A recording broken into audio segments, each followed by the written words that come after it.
వీక్షకులందరికీ ప్రభునామమున వందనములు తెలియజేస్తూ ఈ great truths of the Bible study 3ని ఈవేళ చూద్దాం. ఇందులో ఇంతకుముందు మేము విడుదల చేసిన వీడియోలో part 1 mystery of the cross part 1 ఉండింది. ఇప్పుడు అదే మిస్టరీ ఆఫ్ ద క్రాస్లో మనం పార్ట్ 2ని చూద్దాం. పార్ట్ 2 ఏముంటుందంటే, పార్ట్ 1లో యేసుక్రీస్తు ప్రభువు వారి మరణం వలన మొత్తం ప్రపంచంలో ఉన్న మానవాళి అంతా పునరుద్ధానం పొందుతారు. ఆయన నమ్మడం నమ్మకపోవడం అనే సమస్య లేదు. నమ్మిన వాళ్ళు పునరుద్ధానులు అవుతారు, నమ్మలేని వారు కూడా పునరుద్ధానులు అవుతారని చెప్పడం జరిగింది.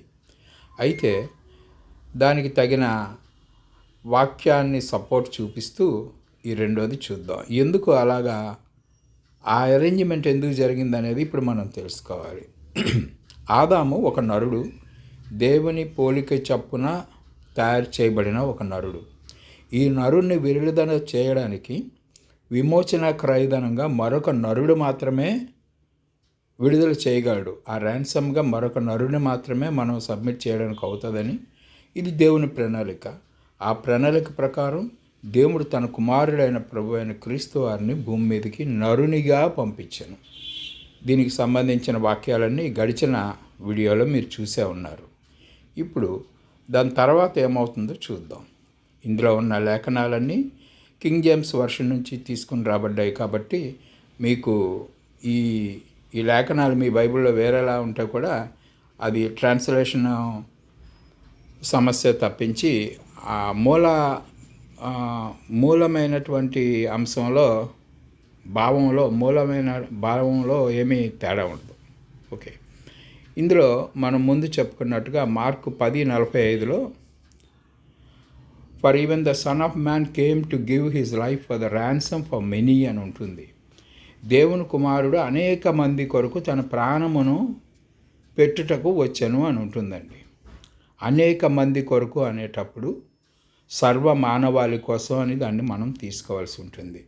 తప్పించి ఓన్లీ నమ్ముకున్న వారి కొరకు అని మనం భావించకూడదు. ఇదే విషయాన్ని 1 తిమోతి 2:5-6 వచనాల్లో కూడా ఏముంటుంది అంటే, for their is one God, one mediator between God and man. ఒక్క దేవుడు ఉంటారు, దేవునికి మానవునికి మధ్యలో ఒకే మధ్యవర్తి ఉంటారు. ఆ మధ్యవర్తి ద మ్యాన్ క్రైస్ట్ జీసస్ అని ఉంటుంది. Who gave himself a ransom for all. ఈ నరుడైనటువంటి యేసుక్రీస్తు ప్రభువారు అందరి కొరకు విమోచన క్రయధనముగా తనను తాను సమర్పించుకున్నారు అని ఉంటుంది. Yes, this ransom are equal corresponding price was the one man Adam, to whom all world has inherited the death sentence. ఏ మనిషి ఆదాం అనేటువంటి వ్యక్తి ద్వారా ప్రపంచ మానవాళి అంతా మరణాన్ని కొని తెచ్చుకుంది కాబట్టి ఆ ఆదామును విడుదల చేస్తే మొత్తం మానవాళంతా మరణం నుంచి విడుదల పొందుతారని దేవుని ప్రణాళిక. ఇదే విషయాన్ని 1 కొరింథీ 15:21-22లో కూడా వర్ణించబడింది. అది ఎలా ఉంటుందో చూద్దాం. 1 కొరింథీ 15:21-22 వచనాలు. For since a man came death, by man came also the resurrection of the death. ఒక మనిషి ద్వారా మరణం వచ్చింది కాబట్టి మరొక మనిషి ద్వారా పునరుద్ధానం కూడా వస్తుంది అని లేఖనంలో ఉంటుంది. For as in Adam all die, ఆదామునందు సమస్త జనులు చనిపోతున్నారు. Even so in the Christ shall all be made alive. క్రీస్తునందు సమస్త జనులు పునరుద్ధానులు అవుతారు అని ఉంటుంది, జీవం పొందుకుంటారని ఉంటుంది. In the last class we study the detail of ransom price. Ransom price అంటే విమోచన క్రయధనం గురించి డీటెయిల్గా గడిచిన వీడియోలో మనం చూసాము. అయితే మొదటి ఆదాము గురించి రెండవ ఆదాము విమోచన క్రయధనంగా చెల్లించబడ్డాడని మనం అక్కడ తెలుసుకున్నాం. This is called 1-for-1 principle. పంటికి పన్ను కంటికి కన్ను అనే సిద్ధాంతం మనకు పాత నిబంధనలో ఉంటుంది కదా, దానికి ప్రత్యామ్నాయంగా ఇక్కడ ఇది జరిగింది. ఆ సిద్ధాంత ప్రకారమే ఈ కార్యం జరిగింది. ఇక హెబ్రూ 7:9-10 వచనాల్లో ఏముంటుందంటే, and as a man I say Levi also received the tights in Abraham. ఈ వచనాల్లో ఇది కూడా పాత నిబంధన రిఫరెన్సే ఉంటుందండి. అబ్రహాము చెల్లించిన 10వ వంతు చెల్లించాడు కదా మెల్కిసెదెక్కి. ఆ మెల్కిసెదెక్కి ఈయన చెల్లించిన 10వ వంతులో ఈయన లేవీ తరపున కూడా ఈయన చెల్లించాడని రాసి ఉంటుంది. అబ్రహాము లోయిన్స్ అంటే అబ్రహాము గర్భంలో లేవీ ఉన్నాడని చెప్తారు అక్కడ. For he was yet in the lines of the father when Melchizedek met him. Melchizedek అనే ఆయన్ని అబ్రహాము గారు కలిసినప్పుడు అబ్రహాము అంతర్భాగంలో అబ్రహాం శరీరంలో ఈయన ఉన్నాడట. ఎవరు? లేవి. కాబట్టి ఇప్పుడు ఈయన చెల్లించిన చెల్లింపు లేవి గారు కూడా చెల్లించినట్లు లెక్క. అప్పటికి లేవి ఇంకా పుట్టలేదు. అబ్రహాముకి మునిమానవుడే ఏమో అవుతాడు లేవి. కాబట్టి ఆ విధంగా జరిగింది. ఒకరిని లోపల అంటే ఒకరిని బదులుగా మరొకళ్ళు చెల్లించవచ్చు. ఆ చెల్లిస్తే ఆ తర్వాత రాబోయే వాళ్ళు కూడా చెల్లింపు పొందినట్టుగా లెక్క. కాబట్టి ప్రియమైన వారలారా, వాట్ డస్ దిస్ మీన్? దీని అర్థమేమి అనేది ఇప్పుడు మనం తెలుసుకుందాం. ఇక రోమా 8:20-21 చూద్దామండి. అక్కడేముందో. For the creature was made subject in vanity, not willingly, but the ransom of him who has subjected the same in hope, because the creation itself also shall be delivered from the bondage of the corruption into the glorious liberty of the children of God. ఇక్కడ ఏముంటుందంటే సృష్టి యావత్తు శపించబడింది. ఊరికినే వ్యర్థంగా శపించబడింది. ఎందుకంటే సృష్టి ఏమీ తప్పు చేసిందని కాదు, ఆదాము చేసిన అతిక్రమానికి సృష్టి యావత్తు శపించబడింది అని చెప్తారు. కాబట్టి సృష్టి తన శాపం నుండి విముక్తి పొందడానికి దేవుని పిల్లలు ఎప్పుడు వస్తారా, దేవుని పిల్లలకి విడుదల ఎప్పుడు కలుగుతుందా అని సృష్టి ఎదురు చూస్తుంది అని చెప్పి ఉంటుంది ఈ వాక్యంలో. సృష్టి ఎదురు చూడడం అంటే, సృష్టి అంటే మనం ఏమనుకుంటాము, ప్రకృతి, చెట్లు చేమలు ఇవన్నీ అనుకుంటాం. కానీ మనం గుర్తించవలసిన అంశం ఏమంటే, సృష్టి అంటే అందులో యావత్ మానవ జాతి కూడా మిళితమై ఉంటుంది. ఈ సృష్టి యావత్తు అనగా మొత్తం మానవ జాతి అంతా కూడా పునరుద్ధానం ఎప్పుడు అవుతారా అని ఎదురు చూస్తూ ఉన్నదంట. వారంతట వారు పాపం ఏ పాపం చేయకపోయినా ఆదాము చేసిన పాపాన్ని బట్టి వీరందరూ మరణం పొందుకున్నారు. కాబట్టి ఈ మరణపు బందికానా నుంచి ఎప్పుడు విడుదల పొందుతామా, దేవుని బిడ్డలు ఎప్పుడు వస్తారా అని ఎదురు చూస్తున్నట్టుగా ఆ లేఖనం మనకు చెప్తుంది. ఈ స్క్రిప్చర్ మీనింగ్ ఏమిటో చూడాలి. ఇప్పుడు 8:20 చూద్దాం. For the creature was subject vanity అంటే వ్యర్థంగా సృష్టి అంతా శపించబడింది అంటాడు. నాట్ విల్లింగ్లీ అంటాడు. దాని ఇష్టపూర్వకంగా వారు శపించబడలేదు, ఇష్టపూర్వకంగా వీళ్ళు పాపం చేయలేదు. పాపం చేసిన ఆయన వేరు, అనుభవిస్తున్నది మనం అన్నమాట. But by reason him who has subjected the same in hope. అయితే సృష్టిని ఈ విధంగా లోపరిచిన వాను అంటే దేవుడండి. సృష్టిని ఈ విధంగా శాపానికి గురి చేసిన ఆయన తిరిగి ఒక నిరీక్షణతో, అంటే తిరిగి వీరందరూ పునరుద్ధానమయ్యే ఒక సమయము ఉన్నట్టుగా భావించి దానికోసం ఆయన కూడా నిరీక్షిస్తూ ఉన్నారు. అంటే ఎవరు లోబరిచారో వారు రాబోయే మంచి కాలం గురించి నిరీక్షిస్తున్నారు అని చెప్తారు. A series of word creature is the reference to the whole human race. అదే ఇప్పుడు నేను చెప్పాను కదా, క్రియేచర్ అని ఇంగ్లీష్లో రాసిన ఈ మాట అర్థం సమస్త మానవాళిని సూచిస్తుంది అని మనం తెలుసుకోవాలి. They were made subject to the vanity అంటే, or in the other words received. యావత్ సృష్టి అంటే ఈ మానవ జాతి అంతా ఇది పొందుకున్నారు. ఏం పొందుకున్నారు? ఒక శాపం పొందుకున్నారు. Inherited sin and death condition. కాబట్టి పాపం వలన వచ్చే జీతాన్ని వాళ్ళు ఇష్టం లేకపోయినా పొందుకున్నారు. This was done not willingly, which means every individual human was not given a choice nor was consulted regarding the matter. దీని విషయంలో నీకు ఇష్టమా కాదా అనేది, ఇప్పుడు మనం చనిపోవాలి అంటే మనం ఇష్టపూర్వకంగా మనం చచ్చిపోతాం ఏమిటి ఎక్కడైనా, మనం ఇష్టపడము కదా చచ్చిపోవడానికి. ఒకటి మిమ్మల్ని అడిగి మీకు మరణాన్ని ప్రసాదించలేదు. మీకు ఇష్టం ఉన్నా లేకపోయినా మీరు చనిపోవాలని చెప్పి మానవ జాతి అంతటికీ ఈ కండిషన్ ఏర్పాటు జరిగింది.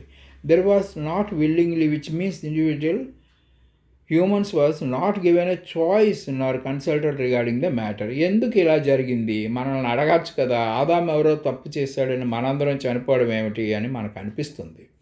It was done in hope by him referring the God himself and his plan. This refers the period when as in Adam all die. ఇది దేవుడు చేసిన కార్యమే, దేవుడే చేశాడు, ఇది మనమేం చేయలేదు. మానవాళ్ళందరికీ శాపం పెట్టి మీరు చచ్చిపోవాలరా అంటే మనం చెప్తే జరుగుతుందా? ఇది దేవుని ప్రణాళికలో ఒక భాగంగా జరిగింది. ఎప్పుడు జరిగింది? మళ్ళీ వీళ్ళందరినీ పునరుద్ధరించాలనే ప్లానింగ్ ఎప్పుడు చేసుకున్నాడు దేవుడు అంటే, ఆదాము నీవు నిశ్చయముగా మరణింతువు అని ఆయనకి శాపం పెట్టినప్పుడే ఆయన్ని ఎప్పుడు తిరిగి లేపాలో, వారి వంశస్థులందరినీ ఎప్పుడు లేపాలో అనేది ఆయన డిజైన్ చేసుకున్నారనమాట. But someone may ask, is it right just for the God to do this? కొంతమంది మేధావులు అడుగుతారు, ఇది ఏమైనా న్యాయమైనా? దేవుడు ఆయన ఎవరో తప్పు చేస్తే మొత్తం మానవాళ్ళని చంపిపడేయడానికి దేవునికి న్యాయమేనా అని అడిగే అవకాశం ఉంది. నిశ్చయంగా న్యాయం కాదనే మనకు అనిపిస్తుంది. కానీ ఒక ఉదాహరణ చెప్తాం చూడండి. ఇప్పుడు మనకు ఒక బిడ్డ పుట్టబోతున్నాడు, ఇంకా వాడు అమ్మ గర్భంలోనే ఉన్నాడు. మనమేం ఆలోచిస్తాం, వాడిని ఏ స్కూల్లో జాయిన్ చేయాలి, వాడిని ఎలాగా చదువు చెప్పించాలి, వాడు ఏ ఉద్యోగం చేస్తే బాగుంటుంది, వాడికి ఎక్కడ ట్రైనింగ్ ఇప్పిస్తే బాగుంటుంది, అన్ని ఏ స్థితికి మనం చేర్చాలి అనేది తల్లిదండ్రులు ముందుగానే ప్లాన్ చేసుకుంటారు. ఆ బిడ్డను అడగరు వాళ్ళు, ఒరే నీకు ఇది ఇష్టమా, నీకు పలానా స్కూల్లో జాయిన్ చేస్తాం, పలానా కోర్స్ ఇప్పిస్తాం, ఈ ఇంజనీరింగ్ చేయాలనుకున్నాం, డాక్టర్ని చేయాలనుకున్నాం అని మనం అన్నేం అడగం. కానీ మనం దానికి తగినంత ప్లానింగ్ అంతా వాడిని అడగకుండానే చేస్తాం. కానీ అల్టిమేట్గా మనం చేసేది వాడి మంచి కోసం, వాడి మేలు కోసమే చేస్తాం. కాబట్టి మనమే ఈ విధంగా చేయగలిగినప్పుడు దేవుడు ఇంకా మంచిగా చేస్తాడు కదా మనకి. అలాగా మనం భావించాలి. దేవుడు ఎందుకు వీళ్ళిద్దరిని చంపేస్తున్నాడు అని అనుకుంటే, చంపడంలో కూడా దేవుడు ఒక గొప్ప ప్రణాళికను పెట్టి ఆ విధంగా చేస్తున్నారు. కాబట్టి ఈ విధంగా మనం దీన్ని భావించాలి. మనం మన బిడ్డల గురించి ఎలా ప్లాన్ చేస్తామో దేవుడు మన గురించి అలా ప్లాన్ చేశారు అని చెప్పుకోవాలన్నమాట. ఇక ఎఫెసీ 3:14-15 వచనాల్లో ఒక మాట ఉంటుంది. For this cause I bow my knees into the Father, our Lord Jesus Christ, of whom the whole family of heaven and earth. ఇక్కడ చూడండి, ఇక్కడ పౌలు గారు ఏమంటారంటే, నేను తండ్రి అయిన దేవునికి, ప్రభు అయిన క్రీస్తుకి మోకాళ్ళు ఉనుతున్నాను అని చెప్తూ, ఇతనికి అంటే మన ప్రభు అయిన క్రీస్తుకి whole family in heaven and earth అంటాడు. ఆకాశం ముందు ఆయనకు ఒక కుటుంబం ఉన్నదంట, భూమి మీద కూడా ఆయనకు ఒక కుటుంబం ఉన్నదంట. భూమి మీద ఆయన కుటుంబం ఎక్కడుంది? ఆయనకి పెళ్ళి అవ్వలేదు కదా అని మనం మాట్లాడుకుంటాం. కానీ భూమి మీద ఆయన కుటుంబం ఎప్పుడు ప్రారంభం అవుతుంది, భూమి మీద ఆయన కుటుంబంగా ఎవరిని పిలుస్తారు, ఎప్పుడు పిలుస్తారు, ఈ డీటెయిల్స్ అన్నీ మనం తెలుసుకోవాల్సి ఉంటుంది. It has a wonderful plan as an human children. Let us see the wonderful plan as they continue reading in రోమా 8:21 మనం చదువుకోవచ్చు. రోమా 8:21 ఈ మాట ఇందాక మనం చదువుకున్నాం కదా. Because the creation itself also shall be delivered from the bondage of the corruption into the glorious liberty of the children of God. Children of God underline చేసుకోండి ఆ పాయింట్. దేవుని బిడ్డలు ఎక్కడ రావాలి? భూమి మీదకి రావాలి. వారిని ఏమని పిలుస్తారట? ఆయన కుటుంబం అని పిలుస్తారు. ఇప్పుడు ఈయన కుటుంబం ఆల్రెడీ పరలోకంలో ఉంది. The whole family in heaven and earth is named అని చెప్పారు కదా ఎఫ్ఎస్సిలో. పరలోకంలో ఆల్రెడీ ఈయనకు ఒక కుటుంబం ఉంది. ఇప్పుడు భూమి మీద కూడా ఆయన కుటుంబం రావాలి. భూమి మీద ఆయన కుటుంబాన్ని సృజించడానికే ఆదామును తయారు చేసి మీరు ఫలించి అభివృద్ధి పొంది భూమిని నింపండి అని ప్లాన్ చేశాడు ఆయన. కానీ ఆదాము అక్కడ ఆ ట్రాక్లో నుంచి మారిపోవడం వల్ల మనందరికీ మరణం ప్రాప్తింపబడింది. ఇప్పుడు తిరిగి ఈ మరణం నుంచి మనల్ని బయట వేసి దేవుడు తన కుటుంబాన్ని భూమి మీద ఎలా ఎస్టాబ్లిష్ చేయాలనుకుంటున్నాడో మనం తెలుసుకోవాల్సి ఉంది. This deliverance is through the ransom sacrifice on the cross. ఇది చేయాలంటే ఇప్పుడు మన ప్రభు అయిన క్రీస్తు వారు శిలువ మీద మరణించవలసి ఉంది. ఆయన విమోచన క్రయధనంగా మరణించవలసి ఉంటుంది అన్నమాట. Glorious liberty of the God, children of God. దేవుని బిడ్డలుగా మనందరినీ మార్చాలంటే ఆయన మరణించక తప్పదు. మొత్తం మానవాళి అండి. ఇది నాట్ ఓన్లీ క్రిస్టియన్స్. ఇది మనం గుర్తుపెట్టుకోవాలి. This is the salvation God to bring about for the whole human race from this sin and death condition, మరణము పాపము అనే కండిషన్స్ నుంచి మనందరిని బయట వేయడానికి దేవుడు ఏర్పాటు చేసిన ప్రత్యేకమైన ఏర్పాటే ఈ మిస్టరీ ఆఫ్ ద క్రాస్. కాబట్టి ప్రియులారా, ఇక్కడికి మనకు సమయాభావం వలన ఈ వీడియోని బ్రేక్ చేసి మిగతావి తర్వాత వీడియోలో మీరు విందురు కానీ చూడొచ్చు. అయితే ఈ వీడియోని ఇక్కడ ముగిద్దాం మనం. Praise the lord. మీ అందరినీ దేవుడు దీవించునుగాక.